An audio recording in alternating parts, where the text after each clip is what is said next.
જેવી રીતે ગણપતિ લઈ આવ્યા અને નાચ્યા કૂદ્યા, નવરાત્રીમાં 10 દિવસ નાચશું. સરપ્રાઇઝિંગલી સૌરાષ્ટ્રમાં મેં દુર્ગામાના પંડાલ 2 વર્ષથી જોઉં છું. કેટલા બંગાળીઓ છે સૌરાષ્ટ્રમાં, પંડાલ આવી ગયા, સરસ. ધાર્મિક ભાવનામાં આપણા દેશમાં કઈ બોલાતું નથી, એન્જોય કરો. પણ તમને ખબર છે આપણો દેશ સાચા અર્થમાં સુખી કે સમૃદ્ધ ક્યારે થશે? જ્યારે 15મી ઓગસ્ટ અને 26મી જાન્યુઆરીનું આવું સેલિબ્રેશન થશે. એમાં કેવું પડે છે, બોલાવવા પડે, છોકરાઓ સ્કૂલે નથી આવતા, સરકારી કર્મચારીઓ 2-3 રજા લઈ કરીને ભાગી જાય છે. શાબાશ. 15 ઓગસ્ટ 26 જાન્યુઆરી મેડમ હું ન આવું તો તું ગણપતિમાં આવ્યો તો, નવરાત્રીમાં આવ્યો તો, ફ્રેન્ડશિપ ડેમાં આવ્યો તો, વેલેન્ટાઇનના ડ્રેસ કોડ પૂછવા તું જ આવ્યો તો ને? હા મેડમ હું જ આવ્યો તો. 15 ઓગસ્ટે આવવાનું છે ભાઈ. બહુ આટલું લાગે છે લોકોને. આ શું કરીએ છીએ આપણે? શું કામ આ બધી વસ્તુ? ઇવન ચલો ગણપતિ ને નવરાત્રી તો આપણા સમજીએ, ફ્રેન્ડશિપ ડે લઈએ, વેલેન્ટાઇન્સ ડે લઈએ, ફાધર્સ ડે લઈએ, મધર્સ ડે લઈ આવીએ અને 15 ઓગસ્ટ 26 જાન્યુઆરીની રજા લઈ લઈએ. વાવ, આમાં ક્યાંથી રાષ્ટ્રીયતા ઊંચી આવશે? હું એ દિવસની રાહ જોઉં છું કે જેમ અત્યારે ઘરે ઘરે ગણપતિ કે ઘરે ઘરે નવરાત્રીના સેલિબ્રેશન ને પેલા એક્ઝિબિશન ચાલે છે ને, એવું ઘરે ઘરે 15 ઓગસ્ટ અને 26 જાન્યુઆરીના સેલિબ્રેશન એક્ઝિબિશન ચાલુ છે. અને આનું આ દુઃખની વાત છે કે આવું બોલવું પડે છે આપણે. લોકો સમજતા નથી. એક સૌથી ખરાબ મુદ્દો આપણા દેશનો છે સમય પાલનનો. મોડું આવું, એક્સક્યુઝિસ દેવા છે, આગળ કહી દઈએ અડધો કલાક મોડું જ ન કહેવાય. અલ્ટિમેટલી આપણે દેશનો સમય બગાડીએ છીએ, આપણા સમાજનો સમય બગાડીએ છીએ, એક વ્યક્તિની પ્રોડક્ટિવિટીની જે અવર્સ હોય છે વેસ્ટ કરીએ છીએ. એટલે we need to work on our punctuality. We badly need to work on it. કે જ્યારે પણ મોડું થાય ત્યારે કાંઈ પણ હોય તો દિલગીરી વ્યક્ત કરી દેવી. એ મોડું જ ન કહેવાય એમ નહીં. આ હું ભારતના નાગરિકોમાં છેલ્લે આ મુદ્દો બાકી રાખું છું કે આ સોરી ને થેન્ક યુ કેટલા મહત્વના છે. યસ, એક સૌથી મોટી ફરિયાદ લોકોની હોય છે, ટાઈમ જ નથી. સરસ. શેમાં ટાઈમ નથી? વોટ્સએપમાં છે, ફેસબુકમાં છે, ટ્વિટરમાં છે, ઇન્સ્ટાગ્રામમાં છે, ઈમેલમાં છે, દરેક જગ્યાએ ટાઈમ છે. પણ જો કોઈ નક્કર કામ કહેશું કે ભાઈ આપણે આજે કોલેજમાં આ કામ છે, સોસાયટીમાં આ કામ છે, જરાક આ હાથ લેવડાવ છે, મેડમ હું છે ને એકચ્યુઅલી મારે મેડમ બહુ મહત્વનું કામ છે. સરસ. અડધો કલાક પછી ઓનલાઈન હોય, અહીંયા પાણીપુરી ખાઉં છું, અહીંયા આઈસ્ક્રીમ ખાઉં છું. જગ જાહેર છે બધું. ખોટું બોલતા પહેલા વિચાર તો કરો. ભયંકર અભાવ, ખોટી વસ્તુમાં સમય વેડફવાનો. એક ટીવી બંધ કરી દઈએ અને સોશિયલ મીડિયામાં બેમાંથી એક બંધ કરી દઈએ તો ખૂબ રાહત રહે. જે લોકો ગોઠવાઈ ગયા છે એનો વાંધો નહીં, જે યુવાનો છે ભણે છે, ગોઠવવાનું બાકી છે એની વાત કરું છું. એટલે હું બધું વાપરું છું, હું મારા બધા કામ પૂરા કરીને બેઠી. મારો આસિસ્ટન્ટ પ્રોફેસરનો સ્કોર હું પૂરો કરીને બેઠી છું. કઈ રીતે પૂરો કરીને બેઠી છું એ પણ કહું. મારી યશગાથા ગાવા માટે નહીં, સમજાવવા માટે કે હું ક્યારે બોલી શકું છું. મેં પીએચડી એન્ટ્રન્સ ક્લિયર કરી કે યુજીસી ની એક્ઝામ લેવાય છે હવે એન્ટ્રન્સની. આખી યુનિવર્સિટીનું રિઝલ્ટ 9% હતું, ઓન્લી 9% આખા યુનિવર્સિટીનું. અને 2.5 વર્ષ મિનિમમ મળે, પછી તમે જેટલા એક્સટેન્શન લેવા લઈ શકો. લોકો 5 વર્ષ 10 વર્ષ પીએચડી કરતા હોય, ફોન કરો તો પીએચડી કરું છું. એટલે મેં નક્કી કર્યું કે હું આ રીતે નહીં કરું. મેં 2.5 વર્ષમાં પીએચડી એક કે એક્સટેન્શન વગર પૂરું કરનાર મારા ડિપાર્ટમેન્ટની પહેલી વિદ્યાર્થી હતી, વિથ ફૂલ ટાઈમ જોબ. 2.5 વર્ષમાં પીએચડી એક કે એક્સટેન્શન વગર 5 લીગલ બુક, 5 લીગલ આર્ટિકલ. મારો જે આસિસ્ટન્ટ પ્રોફેસરનો સ્કોર હોય 2.5 વર્ષમાં પૂરો કરી નાખ્યો હતો. એમાંની એક બુક મેં નરેન્દ્ર મોદીને મોકલી હતી અને એમને મળવા બોલાવી હતી. આ બધું જ કામ મેં 2007માં એક મૂવી જોયું હતું અને 2011માં એક મૂવી જોયું હતું. વચ્ચે મેં મૂવી જોયા જ નથી. એટલે તો કઈ સામે ઉભી છું. ત્યારે મેં મૂવી જોયા તો અત્યારે હું ફોન પર બધાને જ કીધી કે પીએચડી ચાલુ છે. આપણે નક્કી કરવું છે કે આપણે ક્યારે શું કરવું છે. આપણને એ જ ખબર નથી કે આપણી પ્રાયોરિટી શું છે. હું સ્ટુડન્ટ્સને બધાને કહું છું કે આજે જો ભણવા સિવાયનું કંઈ પણ કરશો તો આખી જિંદગી બારણાઓ કાઢશો. આજે ભણી લેશો ને તો આખી જિંદગી છવાયેલા રહેશો. આપણે એ સમજતા જ નથી કે આ સમયનો શું ઉપયોગ કરવાનો છે. એટલે પ્લીઝ સમય વેડફવાનું બંધ કરીએ. કદાચ તમને પોસાતું હશે, આ દેશને નથી પોસાતું. આપણા આદર્શો કોણ છે? છોકરો છોકરી જરાક મોટા થાય ને એટલે રૂમમાં પેલા હીરો હિરોઈનના ફોટા લાગવા લાગે. એ અમારા જમાનાની વાત છે. લગભગ હું આ જમાનામાં છું પણ તો પણ એમ કહું છું. પછી હવે લેપટોપમાં, મોબાઈલમાં સ્ક્રીન સેવરમાં આવવા લાગે. નાનકડા બાળકો પણ હીરો હિરોઈનને ઓળખતા હોય, ક્રિકેટર્સને ઓળખતા હોય છે. આપણામાંથી કેટલા લોકો, હું તમને સ્વતંત્ર સેનાનીની તો વાત ભૂલી જાઉં કે નહેરુ કે સરદાર સિવાય 2 કે 3 કે 4 ગાંધી 5 6 8 10 નામ આવડતા હશે. એની તો ભૂલી જઈએ વાત, ઇનામ તો નથી જ આવડતા. પણ અત્યારના હાલના પોલીસ ઓફિસર્સના નામ, સારા એડવોકેટના નામ, હમણાં જ આ બધી જે મુંબઈનું તાજકાંડ થયું હતું એમાં શહીદ થયેલા લોકોના નામ કેટલા લોકોના આવડતા હશે? આપણા આદર્શ એ લોકો નથી જે આપણા દેશ માટે મરી ગયા છે. આપણા આદર્શ એ લોકો છે જે સ્ક્રીન પર નાચ ગાન કરીને કરોડો રૂપિયા લે છે. તો આમાં દેશમાં કોઈ વ્યક્તિ શું કામ કરે? આ દેશમાં કોઈ શું કામ કરે? જો હું અહીંયા લેક્ચર દઉં છું અને હું તમને એમ કહું છું કે આમાં માટે બુક કે લેક્ચરની વિચારધારા છે, તમને હું હિરોઈન ન લાગતી હોય, કરીના કપૂર લાગતી હોય તો હું શું કામ કરું? તમારી હિરોઈન હું જ હોઈ શકું ને. એટલે વ્યક્તિ કામ કરવાનું મૂકી દે, વ્યક્તિ કામ શરૂ કરે ને ત્યારે ઉત્સાહ હોય, પણ દેશ છે ને નેગેટિવિટી આપે ને આપણે આ કામ નથી કરવું, હવે આ નથી થતું. મને ઘણા લોકો એમ કે બેન તમે છે ને તમે ખોટું કરો છો, સોશિયલ સર્વિસ હાથમાં લેવાય નહીં, આ સમાજમાં પાછું નથી મળતું. મેં તો હું કેમ પાછું લેવા માટે કરું છું? મેં મારા જીવનમાં જે શીખ્યું છે એવું લોકોને શીખવાડવાની કોશિશ કરું છું કે તમે પણ કંઈક કરો, પણ ચોક્કસ 2, 5, 10 વર્ષે જો પોઝિટિવ રિસ્પોન્સ નહીં મળે તો હું થાકી જઈશ. યુ નેવર નો. મેં તો હમણાં જ શરૂ કર્યું છે આ કામ. મારું 2013માં PhD પત્યું, મારી બુક્સ લખાઈ ગઈ. 2013માં નક્કી કરી લીધું કે હવે મારા પર્સનલ બધા ગોલ પૂરા થઈ ગયા છે. હવે હું જીવનમાં દેશ માટે કંઈક કરીશ, સમાજ માટે કંઈક કરીશ. તો આ 3 વર્ષ થયા છે. એવું બને કે 10 વર્ષ નેગેટિવિટી માં 10 વર્ષ પછી હું મૂકી દઉં, હું કે સંત મહાત્મા તો નથી. તો આપણે એવું નક્કી કરીએ કે જે લોકો આપણી આજુબાજુમાં નાનું મોટું સારું કામ કરશે એને એપ્રિશિએટ કરીએ, એને સારું કહીએ. આવા લોકોને આદર્શ બનાવવાને બદલે જે કરોડો રૂપિયા લે છે અને સાચું ખોટું શીખવે છે આપણને, આપણા બાળકોને બગાડે છે, આપણા આદર્શો આપણે ખોટા સેટ કરે છે. નાનકડો છોકરો વાવ અમિતાભ બચ્ચન, વાવ અક્ષય કુમાર, તો શું વાવ? શેનું વાવ? એને શું કર્યું? તને કઈ ખબર છે કે આપણા ફિલ્ડમાં આપણા પોલીસ ઓફિસર આખી રાત દોડાદોડી કરે છે ત્યારે આપણે રાત્રે સૂઈ શકીએ છીએ. ફાયર ફાઈટર્સ આગ લાગે તો 10મે માળે ચડી જાય છે અને ત્યાંથી પડી જાય છે ત્યારે આપણે સુરક્ષિત મહેસૂસ કરીએ છીએ. વાવ શેમાં હોય?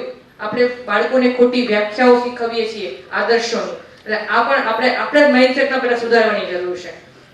મેં મારા જ ફિલ્મ મારા માટે જ શરમજનક કહેવાય કે હું સ્ટુડન્ટ્સને પૂછું, ફર્સ્ટ યરના સ્ટુડન્ટ્સને કે લો શું કામ જોઈન કર્યું? એટલે મારા સવાલોથી છોકરાઓ તો ભાગી જાય છે. એટલે મારે શાંતિ, એટલે ઓછા ભણાવવા. અને જે લોકો ભણવું નથી ભણાવી શું કરવું છે? એટલે હું કહું કે શું કામ લો જોઈન કર્યું? એટલે કોઈ બોલે નહીં, પણ મને ખબર છે કે 50% તો કંકોત્રીમાં વહી લખવા માટે કરતા હોય છે. કંકોત્રીમાં સારું લાગે ને લો કર્યું. બેનોને શું હોય કે ગ્રેજ્યુએશન પતી ગયું હોય અને પછી છોકરો ગોતતા હોય ત્યાં સુધી ઘરની બહાર રોજ નીકળવાનું કારણ જોતું. હું LLB કરું છું. એટલે મેં તો બેન કાલથી તો ન આવતી, એક્ઝામ દઈ જશે, મારા ક્લાસમાં રડતી નહીં.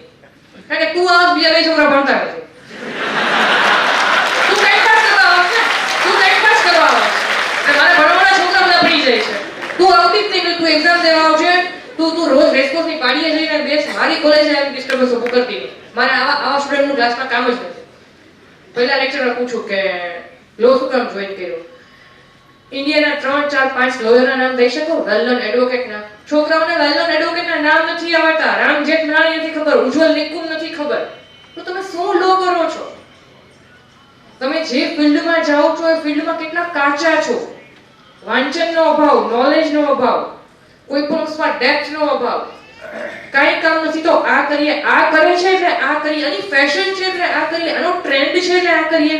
ભાઈ તું શું કરી શકે એમ છો? તું શેના માટે શું કરવા માંગે છે? આપણે ફંડામેન્ટ્સ જ ક્લિયર નથી. એટલે આપણા ક્લિયર થશે પછી આવનારી પેઢીના ક્લિયર થશે. આજે હું એ લોકોના ફંડામેન્ટ્સ ક્લિયર કરું છું કે ભાઈ તારે જીવનમાં શું કરવું છે. એટલે એને એમ થાય કે મેડમ મને લો ભણવાની બદલે આવી વાર્તાઓ શું કામ કરે છે? કારણ કે એક બહુ સરસ વાર્તા વચ્ચે યાદ આવી. I am sorry for cutting out. એક વખત 2-3 લોકો સાધુ સંત પાસે ભેગા થાય છે અને સાધુ સંતને એમ કહે છે કે મારે તમારી પાસેથી શીખવું છે. એટલે સાધુ સંત એને પૂછે છે કે તું કઈ ભણ્યો છો? એમ કે હા, કે હું ડબલ ગ્રેજ્યુએટ છું, આવા તો 2-3 સેમિનાર અટેન્ડ કર્યા છે. એ કે ઓકે 10,000 રૂપિયા ભરી દે, તારે 15 દિવસ રોકાવું પડશે. ઓલો બિચારો બાર લાઈન નીકળી ગયો. પછી પાછળથી એક ભાઈ આવ્યા. એ કે તું? એ કે હું તો 10મું ફેલ છું ને મેં તો આ પહેલી વાર જોયું. કે કાંઈ નહીં, 4 દી થશે ને 2,000 રૂપિયા ભરી દે. ઓલો કે હું ડબલ ગ્રેજ્યુએટ 10,000 રૂપિયા 15 દી. એ કે તારા મગજમાં ભરવાનું છે ને એ કાઢતા 15 દી થશે. હું તે એ કાઢતા 15 દી થશે. એટલે ગ્રેજ્યુએશન કરીને મારા પાસે છોકરાઓ આવ્યા હોય ને એ લોકોના મગજમાં ખબર હતું કે લોકો લો શું કામ કરે છે. એટલે પહેલા તો તમે લો શું કામ કરો છો એ સમજાવતા મને 15 દી થાય. પછી હું એને ગોલ સેટ કરું. એટલે તમે બધા અહીંયા લોકો જે સમજદાર છો, તમારી આજુબાજુ એકાદી વ્યક્તિ એવી હશે કે જે યુઝલેસ કામ કરતી હશે, એનો ગોલ સેટ કરો. એને પૂછો કે ભાઈ તું શું કરસ? તમને લિફ્ટમાં મળશે, તમને મંદિરમાં મળશે, તમને રસ્તામાં મળશે, તમને ખબર પડશે કે આ છોકરો કે છોકરી શું ભણે છે એને ભાન જ નથી પડતી. એને પૂછો કે ભાઈ તું શું કરસ? બેટા તું શું વિચારસ? તારે કે મદદ જોઈએ છે? તું જીવનમાં શું કરવા માંગે છે? એક વ્યક્તિનો ફંડામેન્ટ્સ ક્લિયર કરશો ને તો આપણે 2036 નો ટાર્ગેટ લઈને નીકળ્યા છીએ ને એમાં કોઈક એકાદી વસ્તુમાં ધક્કો લાગશે. એટલે આવા ક્લૂલેસ માઇન્ડલેસ લોકોને થોડાક ગાઈડ કરવા જેને થોડાક ફંડામેન્ટ્સ ક્લિયર છે અને પોઝિટિવ મેનરમાં.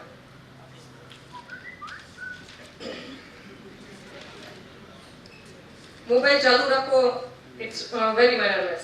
અમે ભારતના નાગરિકો, ચલો પોઈન્ટ છે અને મારી પાસે હવે 5 થી 7 મિનિટ છે આઈ ગેસ, રાઈટ?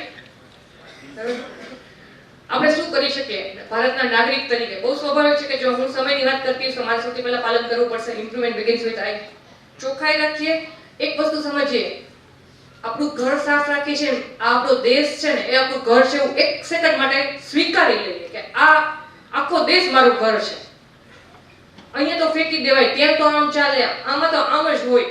આ દેશમાં સમસ્યા એ છે કે નવી એસટી બસના લોકો રેક્ઝિનમાંથી કાઢી નાખે છે, ઊંચા કરી નાખે છે. નવી રેલવે મૂકે તો એના શું કહેવાય કુશન્સ તોડી નાખે છે. તો આપણે શું કરશું? એટલે આ બધે જ વ્યાપેલું છે. અને એક વસ્તુ કહું, આપણી આજુબાજુ જ આવા લોકો છે. નવી ગાડી બાજુવાળા ખરીદીને એમાં લીટો પાડવા વાળા લોકો છે. બીજે દિવસે બ્લેક ગાડી બાજુવાળા દીધો ને એમાં પણ લીટો દેખાય, ખબર પડી જાય કે બાજુવાળાના છોકરા કોક કરી ગયા છે. What are we doing? આપણે બહુ ખરાબ રીતે આના પર કામ કરવાની જરૂર છે, પોઝિટિવિટી પર. આ આખો દેશ આપણો છે, આ બધા આપણા ભાઈઓ બહેનો છે. કોઈ એક કાસ્ટ નહીં, કોઈ એક ક્લાસ નહીં, કોઈ એક પ્રકારના નહીં, મેલ ફિમેલ જેન્ડર બાયસ નહીં. બધા જ ભારતીય છે. ભારતીય સિવાય કોઈ શબ્દ સંભળાવવો જ ન જોઈએ. એટલે શાહરુખ ખાન કહે છે કે મુझे इंडिया के अलावा कुछ सुनाई नहीं देता. આપણને એવું થવું જોઈએ કે એક વખત એ સિવાય કંઈ ન સંભળાવવું જોઈએ. સેવ ઇલેક્ટ્રિસિટી એન્ડ વોટર. દેશ સેવા કેમ કરી શકીએ? પાણીના પૈસા ચૂકવીએ છીએ. કોકને એમ કહે કે ભાઈ બંધ કરી દો ને તમે, આ રૂમમાં કોઈ છે નહીં તો બંધ. એટલે હું એવું કરું કે હું કોલેજમાં ઇન્સ્ટિટ્યૂટમાં કોક ડોક્ટરને વેટિંગમાં ગયો તો લાઈટ પંખા બંધ કરી દઉં. એમને બળતા આપણે બંધ ન કરી દઈ શકીએ? એ રૂમમાં કોઈ નથી તો બંધ કરી દીધા. એટલે લોકો શું કહે કે એનું બિલ તમારે ભરવું પડે છે. ભાઈ તમે બિલ છે ને વપરાશનું ભરો છો, બગાડનો દંડ છે. તમે બગાડ કરો છો, બગાડનો દંડ. જે વ્યક્તિ બગાડ કરે છે એને કયો કે આ તારું નહીં, આ દેશની સંપત્તિ છે, તું બગાડ કરસ અને આ દેશ મારો છે, જેટલો તારો છે એટલો. આ તમે પેટ્રોલ બગાડો છો, ઓફકોર્સ અમુક એજે તો આટા ફેરા બહુ સામાન્ય હોય છે. તમે આ પેટ્રોલ બગાડો છો, ઇલેક્ટ્રિસિટી બગાડો છો, તમે પાણી બગાડો છો, જે કંઈ પણ વેસ્ટ કરો છો, પ્લાસ્ટિકની થેલીઓ વાપરો છો, એ તમે તમારા પૈસે નથી કરતા, આ દેશના જોખમે કરો છો. આ બંધ કરો. આવું બહુ કડકાઈથી કહી શકાય. હું શાકવાળા પાસે ગયો તો હું મારા એક્ટિવામાં કોટનની થેલી મારી મમ્મી મને આપે છે. શું ફોન આવે ને, દહીં લેતી આવે, શાક લેતી આવે, બધાને આવતા હોય, પણ મારે આવતા. એટલે એક્ટિવામાં હોય જ થેલી. એટલે મારી સાથે જે સ્ત્રી હોય એમ કે થેલી આવે ને એટલે ભાઈ કે બેન થેલી કોર્પોરેશનમાં ના પાડીએ તો અમારે નથી જોતું. એટલે ઓલાને બિચારાને કમાવું એટલે દેવું પડે. મેં કીધું બેન ડેકી છે ને છાબડું ઠલવતા હોય, છાબડું લઈને જાઓ, ઠલવી ન હોય ડેકીમાં.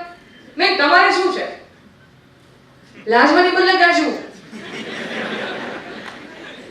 તું ખોટું કરસ, હું હિંમત કરું છું, હું તને સાચો રસ્તો બતાવું છું કે આ વ્યક્તિની વસ્તુ વેચાઈ જાય, તારે પ્લાસ્ટિકની કોથળી ન લેવી પડે, છાબડું લઈને જા, તારા વ્હીકલમાં ડેકીમાં ઠાલવતી આવ, પતી ગઈ વાત. તો તમારે શું? આ દેશ મારો છે, તું આ બગાડ કરસ, તું નુકસાન કરસ. કોઈકે તો હિંમત કરવી પડશે ને સાચું બોલવાની. આ દેશમાં દરેક વ્યક્તિ સાચું બોલવાથી બહુ ડરે છે. આપણે શું કામ બોલવું જોઈએ? કોઈક ઝઘડો કરશે તો, પણ કોઈ શું કામ ઝઘડો કરશે? કોઈ શું કામ ખોટું ખરાબ કરશે? એક વખત સાચું બોલવાની હિંમત તો કરીએ. અને આપણે કે ઝઘડો કરીએ, આપણે વિનંતી જ કરીએ છીએ ને કે બેન તું આમ કરતી આવ ને. એમ વિનંતી કરવી, ભાઈ સાહેબ બાપા કરવા, હાથ જોડવા. આપણો દેશ બચાવવો છે ને, એમાં કઈ નાના થઈ જતા. હું તો ભાઈ સાહેબ બાપા તો છું કે ભાઈ પ્લીઝ આવું ન કરો ને. એને થાય કે હું તો આમ શું ગરીબડી ગાય એ ભલે સમજે, શું ફેર પડે છે? એને ખબર ન કે 2000 એડવોકેટ મેં તૈયાર કર્યા છે, એની સામે બધું લાફો માર લઈશ. પણ હું વાત એમ જ કરું કે ભાઈ પ્લીઝ આવું ન કરો ને. શું કામ કરીએ છીએ આવું? એની પર સાચું કરાવવું છે એટલે એને તો કરી લેવાનું. આપણો ઈગો ત્યાંથી લઈ આવવાનો. આપણે ક્યાંના કેમ શું છે એમ નહીં, આ દેશના નાગરિક છીએ એટલે આ કરવાનું છે. યસ, એક સૌથી મહત્વની વાત આપણા દેશમાં જે મને જે ખૂટતી લાગે છે, સિવિક સેન્સ, એટલે કે રીતભાતનો અભાવ છે, મને વારંવાર મહેસૂસ થાય છે. લોકો સોરીને થેન્ક યુ નથી કહેતા, લોકો પ્લીઝ નથી કહેતા.